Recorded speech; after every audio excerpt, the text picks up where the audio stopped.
Okay, so this is the way to turn on the induction stove. It's an induction stove. So you first unlock the stove by clicking this button here. Once it's unlocked, you choose which one are you going to use, this one, this one, this one, or this one, and you can choose that by the design here. So in this case, this one would be this one. This one is that one. This one is that one.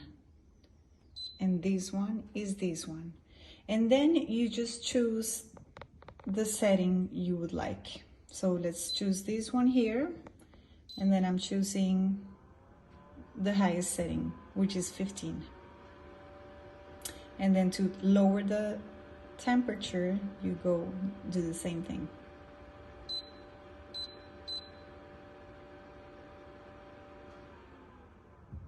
And then, of course, once you're done, you turn it back off by locking it. If for some